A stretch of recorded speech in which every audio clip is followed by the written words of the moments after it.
দফার দাবিতে 5 দফার দাবিতে হরতাল হরতাল আমার নেতা তোমার নেতা ফেটি ভাই ফেটি ভাই ফেটি ভাই ফেটি ভাই 5 দফার দাবিতে 5 দফার দাবিতে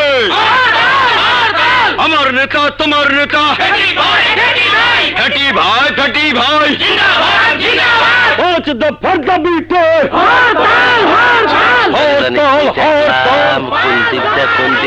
গাড়ি ঘোড়া চলবে না। পাইছি। আপনি কি অভিনয় করবেন? আপনারা কোন চ্যানেলের? কেটিভি। ঘোড়া চলবে না। আপনি অভিনয় করবেন? দেখুন, আমি যেন তেন ফ্যামিলির মেয়ে নই। আচ্ছা ঠিক আছে, আপনার যে চলবে না। কেন? আমি কি দেখতে কুৎসিত? আরে আমি কি সেই কথা কইছি? ফেটি ভাই ফেটি ভাই ফেটি ভাই ফেটি ভাই দফার দাবিতে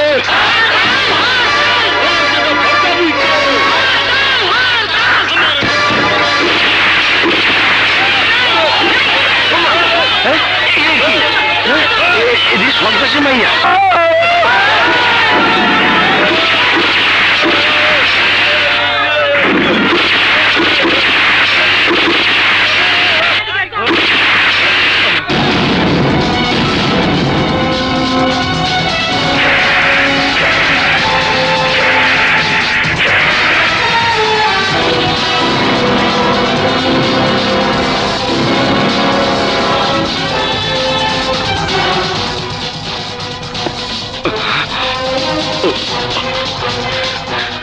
ছবি তুলছিস?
তুমি তো সেই মিজান চৌধুরীর একমাত্র মেয়ে।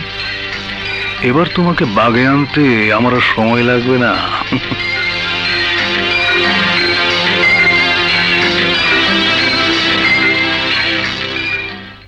এ তো দেখছি ভয়ঙ্কর সন্ত্রাসী মেয়ে। ভিডিও করার সময় তোমাকে দেখে ফেলেনি তো? হ্যাঁ স্যার, দেখেছে। হ্যাঁ, তাহলে তো সুযোগ পেলেই সে তোমাকে আক্রমণ করবে। সুযোগের অপেক্ষা আর করেনি, দেখার সাথে সাথে সে আমাকে আক্রমণ করেছে, অল্পের জন্য বেঁচে গেছে। বলছিলাম কি, মানে খালেদ, তুমি যদি প্রয়োজন মনে করো তাহলে আমি তোমার সিকিউরিটি ব্যবস্থা করি। কোনো প্রয়োজন নেই স্যার, আল্লাহর উপরে ভরসা আর মায়ের দোয়া নিয়ে আমি পথ চলি, এটাই আমার বড় সিকিউরিটি। মানুষের দেওয়া সিকিউরিটির উপর আমার কোনো আস্থা নেই। আমার দুটি জিনিসের উপর আস্থা আছে স্যার, একটা হচ্ছে সাহস আর একটা হচ্ছে সততা। তোমার মতো সৎ আর সাহসী লোকদের সবসময় আমি পুরস্কৃত করি। এ মাস থেকে তোমার বেতন আরো 2000 টাকা বাড়িয়ে দিলাম। Thank you sir. তুমি এক কাজ করো, ক্যাসেটটা রেডি করে রিজার্ভ শেলফে রেখে দাও। এবারে বিশ্ব নারী দিবসে এটা প্রচার করব। আমি নিশ্চিত নারী দিবস এটা প্রচার করা হলে সরকারের পক্ষ থেকে তুমি একটা স্বীকৃতি পেয়ে যাবে। কাজ করো। ও ইয়ে না ঠিক আছে। ব্যাপারটা কি, ভালো কোনো প্রোগ্রাম তৈরি করলে রিজার্ভে রেখে দেয়, গার্মেন্টস শ্রমিকদের তৈরি করা প্রোগ্রামটা রিজার্ভে রেখে দিয়েছে। ব্যাপারটা জটিল মনে হচ্ছে। ঠিক আছে, আমার ব্যবস্থা আমাকে করতে হবে।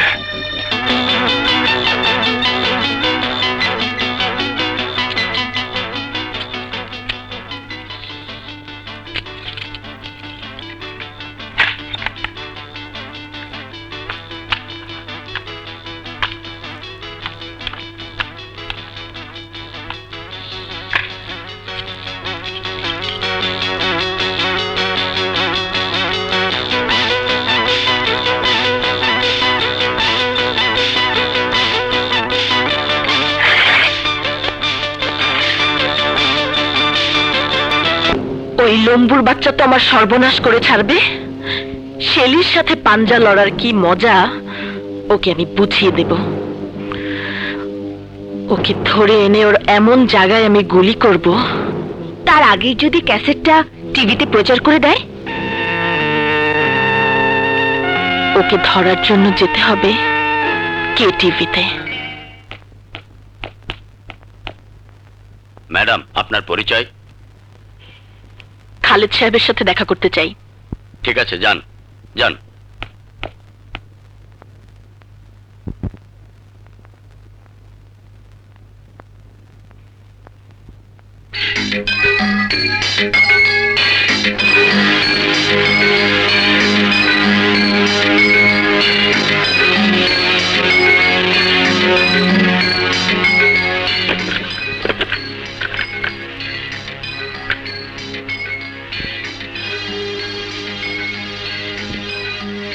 আটকাও। বাহ,